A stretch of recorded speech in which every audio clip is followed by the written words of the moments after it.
Você pode falar hoje até às 10, está autorizado, tá? Fica bravo não, pastor.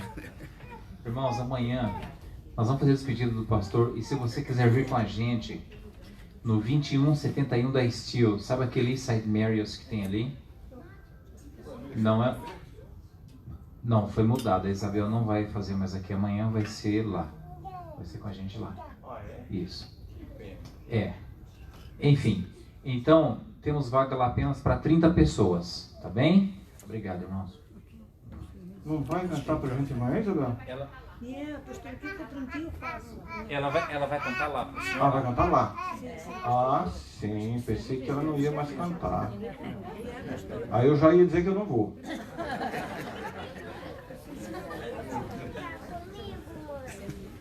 São Mateus capítulo 14. Vamos direto ao assunto, porque eu tenho 20 minutos para fazer um sermão de 1h30. 1h30. Não. São Mateus capítulo 14.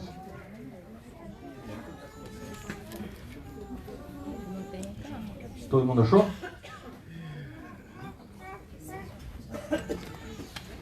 São Mateus capítulo 14.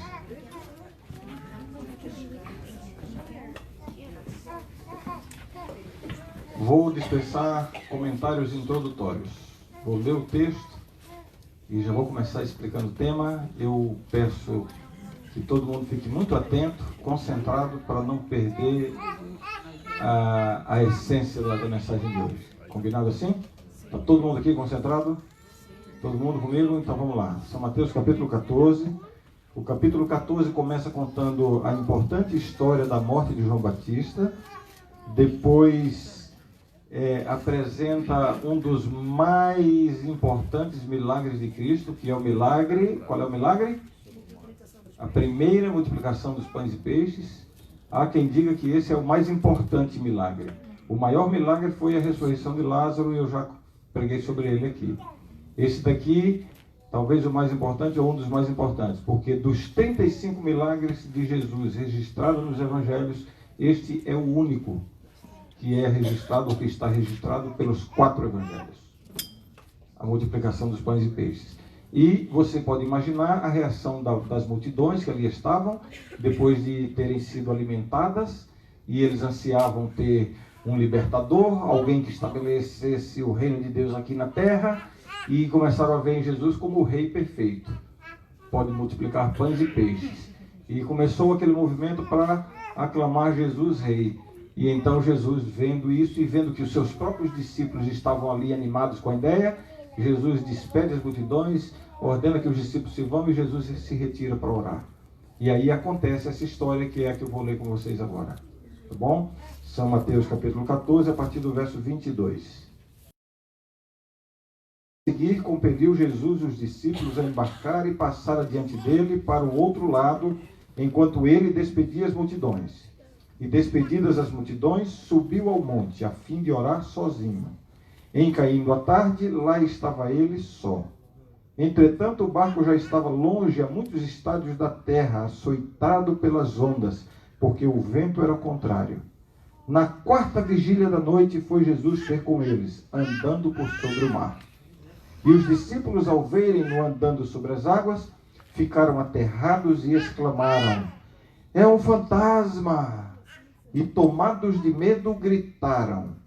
Mas Jesus imediatamente lhes falou: "Tende bom ânimo, sou eu, não temais." Respondeu-lhe Pedro, e aqui está o ponto que eu quero chamar a sua atenção: a intervenção e a participação de Pedro nessa história. Você conhece Pedro, né? Todo mundo aqui conhece Pedro? Tem alguém aqui que parece um Pedro, para a gente poder dar um exemplo assim, para quem não conhece, possa conhecer? Tem alguém aqui? Não. Pedro era assim, Pedro ele tinha iniciativa para tudo, ele estava à frente. Quando alguém pensava, Pedro já estava falando. Ele falava, Senhor, ainda que todos te neguem, eu jamais te negarei. Depois estava lá, eu nem conheço isso aí, mas era desse jeito. Foram prender Jesus, ele desembaiou a espada e já quis cortar o pescoço do soldado, e assim era Pedro, né? Então, muitas vezes, quando os evangelhos relatam que os discípulos falaram com Jesus, na verdade era Pedro que estava falando. Ele já funcionava como um tipo de representante do grupo, devido à iniciativa dele. Então, nesse momento de pavor, de medo, uma cena patética, aqueles homens grandes, fortes, rudes, vários deles pescadores, homens do mar, gritando com medo de fantasma, coisa de criança. Não? O que acham? E aí Jesus vai e se aproxima e diz uma coisa. O que Jesus diz? Tem de bom ânimo. Essa é uma ordem, está no imperativo. Quem conhece a língua portuguesa sabe que está no imperativo. Tem de bom ânimo. É uma ordem. Você sabe qual é o mandamento mais repetido que tem na Bíblia? Qual é a ordem de Deus que ele mais repete ao longo das Escrituras? Alguém se arrisca a dizer qual é a ordem mais repetida de Jesus? Ninguém sabe, eu vou dizer. É exatamente essa. Tem de bom ânimo, ou não tem mais. Ou relativa a essa ideia. Sabe quantas vezes essa ordem aparece na Bíblia? Eu nunca contei, mas já vi alguns autores que contaram e nos dizem. Sabe quantas vezes existe essa expressão, não tem mais, tem de bom ânimo, né?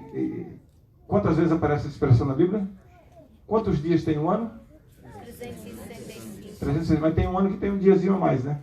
366. Pois essa ordem aparece 366 vezes na Bíblia. Até para o ano bissexto uma vez. Isso aqui já dá um sermão. Já ou não? Ou não já? Você está com medo da vida, da crise, do problema, da situação que está maior do que você não sabe o que fazer? Jesus está aí no seu ouvido. Tem de... Se não entendeu hoje, amanhã ele tem de novo. Não tenha medo. Calma. Tem uma para cada dia. Uma para cada dia. E aí aparece Pedro, né? Eu até interrompi a leitura porque a história é muito interessante, né? Cadê? Que verso eu estou? 28. Respondendo-lhe Pedro, disse: se és tu, Senhor, manda-me ir ter contigo por sobre as águas. Ô sujeito atrevido, não? Se és tu, manda-me ir ter contigo sobre as águas. Jesus diz o quê? Verso 29. E ele disse: vem. E Pedro, descendo do barco, andou por sobre as águas e foi ter com Jesus. Reparando, porém, na força do vento, teve medo. E começando a submergir, gritou: salva-me, Senhor. E prontamente Jesus, estendendo a mão, tomou-o e lhe disse: homem de pequena fé, por que duvidaste? Subindo ambos para o barco, cessou o vento. E os que estavam no barco o adoraram, dizendo: verdadeiramente és filho de Deus. Então a minha pergunta hoje, para ser rápido e direto ao ponto, é: qual é o tamanho da sua fé? Qual é o tamanho da sua fé? Para Pedro, Jesus disse: pequena sua fé. Ainda que seja do tamanho de um grão de mostarda, direis a esse monte: sai daqui, transporte-te para ali. Ou seja, a questão não é tanto o tamanho, mas qual é a categoria da sua fé. E aí eu volto a outra pergunta: como é que Deus, ou qual é o critério que Deus usa para medir a nossa fé? Porque de alguma forma essa história nos mostra que Deus avalia a nossa fé. No caso de Pedro, qual foi o resultado? Pequena. Significa que Deus mede. Deus, ele olha para mim e para você e ele tem a medida da nossa fé, da minha fé e da sua fé. Talvez para alguns aqui dentro Deus diria assim: homem de grande fé, mulher de grande fé. Para outros talvez ele dissesse: homem, mulher de pouca fé, ou de pequena fé. Qual é o critério que Deus usa para medir? Quando você faz uma oração e pede a Deus uma coisa muito importante para você, mas muito importante, uma bênção que você realmente precisa e quer receber, e você não recebe a bênção, logo vem um amigo da onça que bate nas suas costas e diz assim: ô irmão, precisa ter mais fé. Tenha fé que Deus vai responder a sua oração. Aí você fica angustiado porque não recebe a bênção e desesperado porque descobre que não tem fé. Em vez de ajudar, atrapalhou mais ainda. Você precisa de um milagre, você está precisando que Deus coloque a mão na sua vida e mude alguma coisa, você ora a Deus, clama a Deus, pede um milagre e às vezes nada acontece. Eu já preguei sobre isso aqui também. E aí vem o amigo da onça e diz assim: ô irmão, ô irmã, tenha fé. Se você tiver fé, Deus vai fazer o milagre. Se Deus não fez o milagre, falta de fé. E o amigo da onça pintada diz assim: deve ter pecado. Não é assim que funciona? E aí a gente fica nessa luta. E aí, como é que é a minha fé? Eu tenho fé ou não tenho fé? Ah, mas eu creio tanto. Não, mas crer não significa fé, ter fé. Porque a Bíblia diz que até os demônios creem e tremem. Então não é crer. Muita gente, eu já ouvi muita gente dizer assim: eu tenho muita fé, eu acredito muito em Deus. Acreditar em Deus não é fé. Porque até o demônio crê e acredita. Não significa fé. Homem de pequena fé. O que Jesus considerou para medir a fé de Pedro? E olha, olhando a experiência de Pedro, eu vou dizer, é porque a gente conhece a história e já faz o julgamento, né? Mas analisando os eventos dessa história, nós tínhamos que aplaudir a experiência de Pedro nessa história aqui e não recriminá-lo. Porque Jesus se apresenta na quarta vigília da noite, o momento mais escuro, mais obscuro, mais tenebroso da noite. Tempestade. A tempestade é descrita com ventos e ondas fortes e grandes. Eles estavam desesperados, com medo de fantasma. Jesus disse assim: sou eu, tem de bom ânimo, não tem mais, sou eu. E aí Pedro disse: Senhor, se és tu, manda-me ter contigo sobre as águas. Vem, e Pedro desce e anda sobre as águas. Então vejam, olha aqui a fé de Pedro. Vou enumerar aqui. Primeiro, reconhece a Jesus como Senhor. Senhor, se és tu. Mas esse se aí, ele estava na dúvida. Não. A ideia no texto original não é de dúvida, é de certeza. É como se ele estivesse dizendo assim: Senhor, já que és tu, manda-me ter contigo sobre as águas. Se ele tivesse dúvida, ele estava morrendo de medo da tempestade do fantasma, ele ia descer do barco? Ia descer? Não ia descer. Ele desceu porque ele tinha confiança, reconheceu a Jesus como Senhor. Aí ele faz uma oração: Senhor, manda-me ter contigo sobre as águas. E Jesus responde imediatamente: vem. Olha aqui a primeira característica da fé de Pedro: reconhece a Jesus como Senhor. Segunda característica: resposta imediata à oração. Às vezes a gente ora tanto, demora tanto a vir a resposta e às vezes nem vem. E Pedro ora e vem uma resposta imediata. E aí Pedro demonstra confiança em Jesus, porque ele desce do barco. E ele desce do barco não é porque as ondas pararam, não. As ondas e o vento continuava no meio da tempestade. Confiança, desceu. Quarto, um grande milagre: ele andou sobre as águas. Grande milagre, não é todo dia que a gente vê gente andando sobre as águas por aí, não. Que milagre tremendo. Vejam, que experiência de fé. Você consegue ver por esse ângulo assim? É admirável ou não é admirável? Reconhece a Jesus como Senhor, resposta imediata à oração, confiança, milagre extraordinário. Vou fazer uma pergunta aqui, que é uma resposta rápida levantando a mão. Não vale colar. Responda por si mesmo. Quem aqui gostaria de ter uma fé assim? Levante a mão. Quase todo mundo levantou a mão. O irmão ali não levantou. Nem eu. Porque Jesus olhou e disse: Pedro, homem de pequena fé. É essa fé que você quer ter? Foi reprovado. Foi reprovado. Você quer ter uma fé assim? Jesus olhou para você e disse: Pedro, sua fé, está reprovada. É essa fé que você quer ter? Não, e por que levantou a mão então? Maria vai com as outras. Não, desculpa.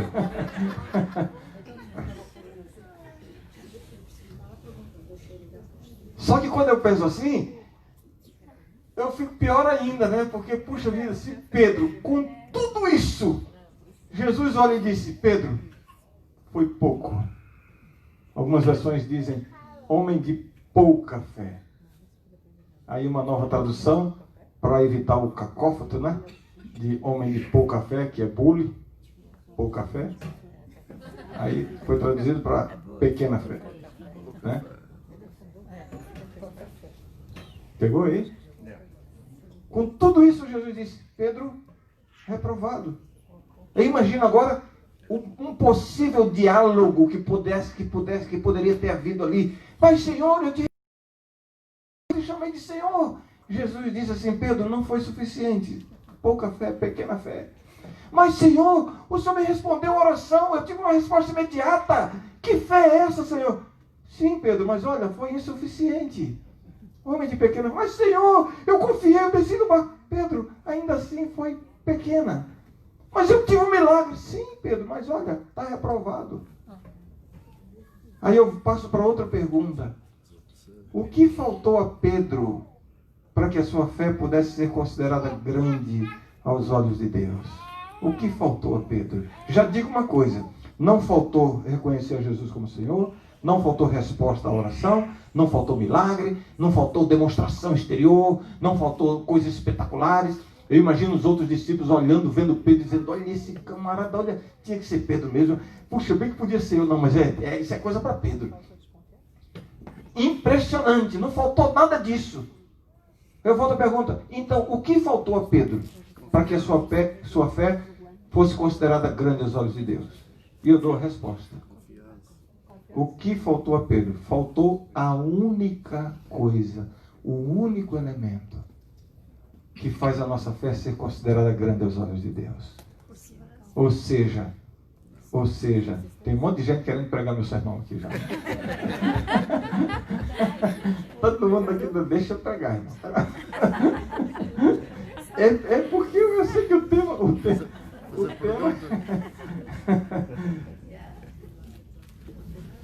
é que eu estava mesmo? O que que falta, né? O que que falta?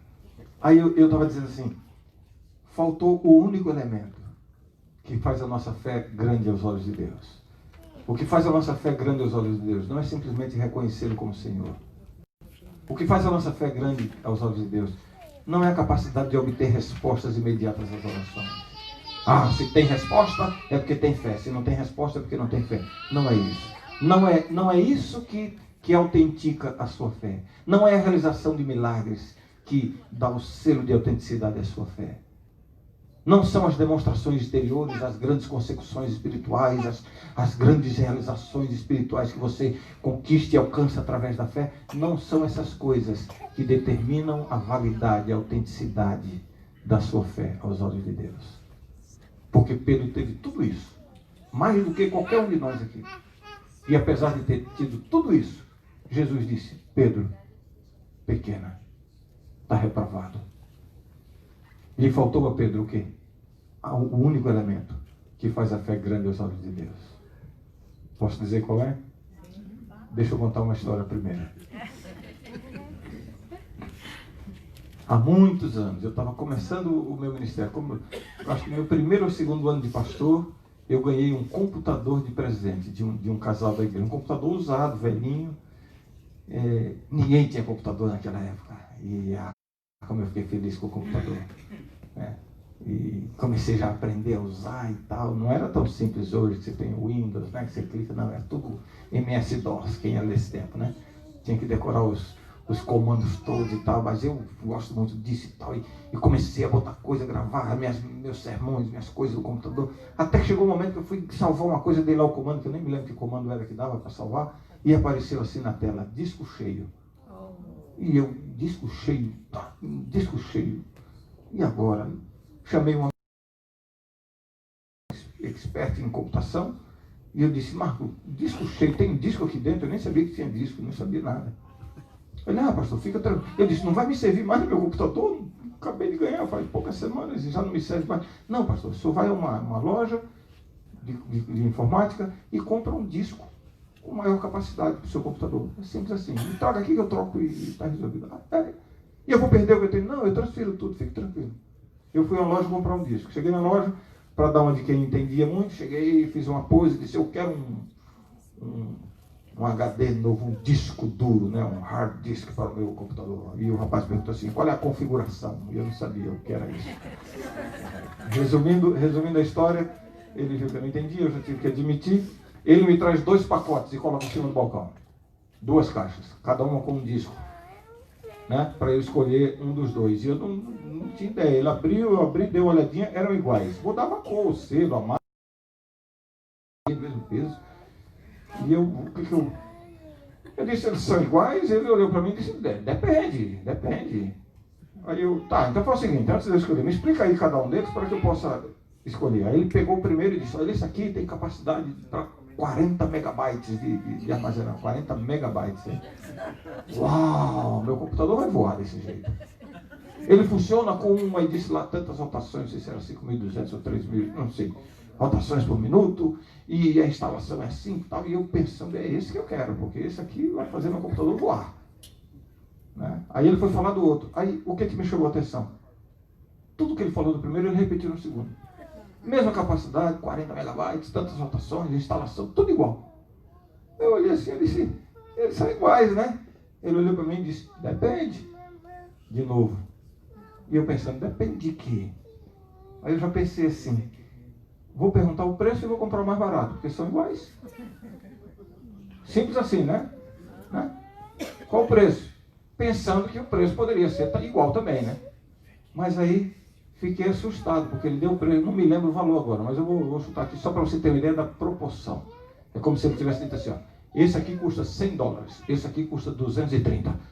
Eu disse, mas como a diferença de preço pode ser tão grande se eles são iguais? Não são iguais? Aí ele respondeu o quê? Como é que você sabe? Depende. Aí eu fiquei olhando, aí ele sorriu para mim e disse, Senhor, deixa eu explicar. É o seguinte, esse daqui, pegou no mais barato, se o senhor levar, o senhor vai ter 3 meses de garantia. Sabe por quê? Porque nem o fabricante garante que ele vai funcionar mais de 3 meses. Agora esse daqui, e foi o mais caro, o senhor vai ter 2 anos de garantia. É 1 ano dado pelo fabricante e 1 ano dado pela loja. E olha, vai lhe servir mais do que isso. Aí eu entendi a diferença. Ele tinha uma coisa que o outro não tinha. O que ele tinha que o outro não tinha?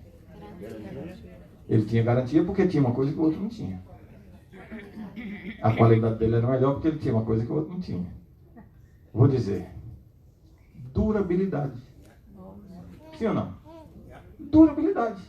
Era a grande vantagem que ele tinha sobre o outro. O que essa história tem a ver com a história de Pedro? A minha pergunta é, o que faltou à fé de Pedro para que Deus o tivesse aprovado? Faltou resposta à oração? Não. Faltou demonstração extraordinária? Não. Faltou milagre? Não faltou. Faltou confiança? Não. Faltou reconhecer Jesus como Senhor? Não. Não faltou nada disso. Faltou uma coisa, que é a única coisa que autentica a nossa fé aos olhos de Deus. Durou muito pouco. Durou muito pouco. Tanta coisa impressionante. Poucos segundos depois, percebeu, viu que eu uso o vento e as ondas. Como viu? Ele já não tinha visto antes? É porque no momento que ele se concentrou em Cristo, o poder de Cristo se fez maior do que o das circunstâncias. Mas aí, de alguma forma, eu acho que ele se envaideceu um pouco, desviou o olhar de Cristo. E aí se voltou para as circunstâncias e viu que as circunstâncias eram maiores do que suas condições. E aí começou a afundar, se desconectou de Cristo. Começou a afundar. E aí clama, Senhor, salva-me. Agora a coisa mais extraordinária da história para mim é que Jesus faz uma repreensão a Pedro. Sim ou não? Sim ou não? Homem de pequena fé, por que duvidaste? Mas antes de repreender, Jesus estendeu a mão e o salvou. E eu imagino Jesus estreitando Pedro junto ao peito, caminhando com ele de volta para o barco, pelas águas. Passos firmes. Pedro ali já se sentiu seguro, como uma criança no colo do pai. Quando chegou no barco, aí Jesus fez a repreensão. Liçãozinha para nós aqui, nós, pastores e líderes de igreja. Antes de repreender, temos que salvar. Às vezes somos muito prontos a repreender, a disciplinar, a condenar, a chamar atenção, e não somos tão prontos a estender a mão, a orar juntos, a visitar, a dar um conselho, a receber, a ser paciente. Não somos tão prontos. Assim fez Jesus. Então, o que faltou a Pedro? Jesus disse, homem de pequena fé. Não faltou nenhuma dessas coisas extraordinárias que eu mencionei. Faltou a única coisa que faz a nossa fé grande aos olhos de Deus. Durabilidade. Aí eu procurei na Bíblia a palavra durabilidade. E descobri que não há na Bíblia essa palavra. Mas aí eu descobri que há outra palavra que descreve exatamente essa ideia. E alguém já mencionou aqui. Perseverança. Perseverança. Quem é que vai ser salvo? Quem é que vai ser salvo? É quem tem fé, que alcança a resposta à oração, que tem milagre na vida, que faz grandes coisas, grandes consecuções. Esse aí tem fé, esse aí será salvo. Jesus, a Bíblia diz: aquele que perseverar até o fim será salvo. Perseverar mesmo quando você não tem resposta às suas orações. A questão não é ter resposta ou não ter resposta. A questão é, com resposta ou sem resposta, perseverar com Jesus. Perseverar mesmo quando o milagre que você tanto precisa não acontece. Você pode chorar, pode se entristecer, não tem problema. Não tem problema. Deus vai usar as suas lágrimas para que você possa ver melhor. Hein, Isabel? Não é isso? Chore, reclame. Só não faça uma coisa: não desista de Cristo. Porque a sua fé é válida enquanto você está com Cristo. Mesmo que não tenha respostas a todas as suas orações, mesmo que não aconteçam os milagres que você busca, mesmo que as grandes consecuções que você esperava pela fé e tal não venham, e mesmo que o amigo da onça bata nas suas costas e diga assim: você tem que ter mais fé, você tem que... Continue com Jesus. Enquanto você estiver com Cristo, você está salvo. É esta fé que salva. É esta fé que salva. Perseverar com Cristo. Não desista. Ainda que seja na pontinha da unha, se agarre a Cristo. O texto que eu já mencionei essa semana aqui. Portanto, agora nenhuma condenação há para aqueles que estão em Cristo Jesus. Estar em Cristo. É isso. Esta é a fé que salva. É a fé de quem muitas vezes não alcança grandes coisas na sua vida espiritual e se sente desanimado, mas não desiste. Se você não desiste, você está salvo. Deu para entender? Qual é a grande tentação do diabo na nossa vida? Eu já vou dizer alguma coisa aqui. Ninguém vai tremer na poltrona e na cadeira achando que eu estou falando heresia. Mas já vou dizer o seguinte: o maior esforço do diabo na nossa vida não é nos levar ao pecado. Mas como, Raniel? Se ele é o tentador? Sim, ele é o tentador.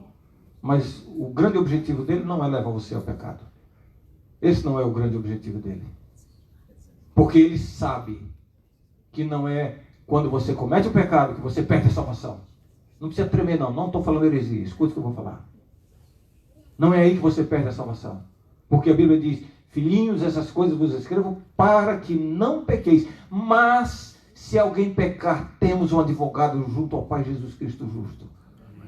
Outro texto diz: o sangue de Jesus Cristo, seu Filho, nos purifica de todo pecado. Então, o grande objetivo do diabo na nossa vida não é nos levar ao pecado, porque ele sabe melhor do que eu e você que não é quando nós cometemos o pecado que nós estamos perdidos. Ao contrário do que você pensa. Pequei de novo, estou perdido, Senhor, não volta hoje, deixa eu resolver isso primeiro, estou perdido. Está perdido nada, você não está perdido aí. Confesse, se volte para Deus.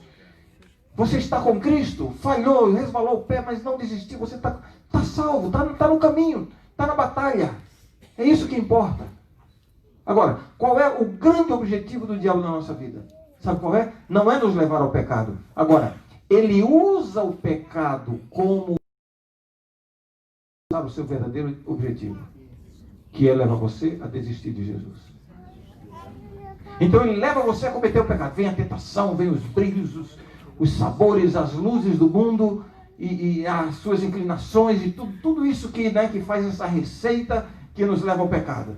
Aí quando você cai em pecado, você diz assim: estou perdido. Perdido nada.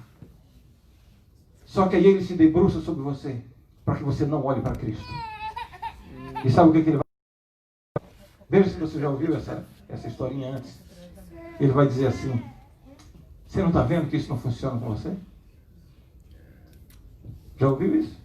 Olha aí, olha o irmão fulano, olha a irmã fulana, esses são cristãos. Olha aí, direitinho na igreja, a vida certinha. Mas olha o que você está fazendo de novo. Isso não funciona para você. Só que você não sabe que o irmão fulano e a irmã fulana estão vivendo o mesmo drama que você. O diabo tenta desviar o nosso olhar de Cristo para as pessoas. Nos comparamos com as pessoas, ou para nos sentirmos incapazes, ou para nos vangloriarmos. Tanto um como o outro nos afastará de Cristo. E ele vai dizer o quê? Desista. Desista. Ele vai dizer, meu jovem, você está aí, né? Um pé na igreja, um pé no mundo. De manhã, no sábado, vai para a igreja. Sábado à noite, vai para a balada. Sabe uma coisa? Você nem está aproveitando bem a igreja, nem está aproveitando bem as coisas do mundo. Então, resolve logo isso. Desista. Desista. Você já ouviu isso? Já ouviu isso? Para os mais maduros na experiência cristã, olha aí, há quanto tempo você está na igreja, há quanto tempo você é cristão, e ainda tem todas essas coisas na sua vida que não conserta. Está vendo aí? Você não está vendo que não funciona bem para você isso aí? Esse negócio de Bíblia, isso não funciona bem para você. Aí você está aí vivendo essa coisa de culpa. Então, quer saber de uma coisa? Desiste. Desiste. Esta é a grande tentação. Agora, se o diabo está dizendo para você, desista, desista, desista. Eu vim aqui hoje dar um recado de Jesus para você. E o recado de Jesus é, não desista. Não desista. Você está na batalha, você está na luta. Enquanto você estiver na luta, você está salvo. Por quê? Vou repetir um conceito que eu já entreguei aqui essa semana. A sua salvação não depende do seu desempenho. Não depende da sua performance. Ontem à noite eu fui jogar uma partida de futebol. Dei um show de futebol. Dei um show, driblei, dei caneta, dei chapéu. Dei um show. Que mentira. Estou falando isso porque quem estava comigo não está aqui. O Fábio não está aqui não, né? O Fábio estava lá também. Mas assim, dei um show de futebol. Mas no fim, meu time perdeu de 5-2. Ou seja, a vitória ou derrota não dependeu da minha performance. Minha performance foi excelente. Tinha um rapaz do outro lado lá que não sabia nem que a bola era redonda. E eu fiquei marcando ele. Quando a bola ia para ele, eu vou pegar, porque ele não sabe nada de futebol. Perna de pau. Eu em cima, ele se perdia. Eu não perdi uma para ele. Ganhei todas dele. O desempenho dele foi horrível. Como é que o camarada joga futebol ruim? Não, pode jogar mal assim, mas não vá jogar. Não é? No entanto, ele saiu vitorioso. A vitória dele não dependeu do desempenho dele. É assim na vida cristã. A nossa vitória não depende de como você está jogando. Depende de uma coisa, de você estar jogando. Não desista, continue. Continue. Está jogando mal? Beleza. Vai melhorar. Vai melhorar. Vai melhorar. Ore mais. Vamos, continue. O Espírito Santo vai mudar umas coisas na sua vida, ao longo da sua vida. Uns mais, outros menos. E aí cada um tem uma história. Mas a sua vitória não depende disso. A sua vitória já está ganha em Cristo. É só você não desistir de Jesus. Deu para entender? Deu para entender? Que Deus abençoe a cada um. Se tem alguém aqui que vinha desanimado na vida cristã, se sentindo fracassado e achando que para mim não tem jeito e tal, saia daqui com a cabeça erguida, glorificando a Deus e agradecendo a Deus pela salvação que você tem em Cristo. Porque se você está aqui é porque você ainda não desistiu. E se você não desistiu, você está salvo em Cristo. Amém? Amém. Vamos orar? Todo mundo em pé.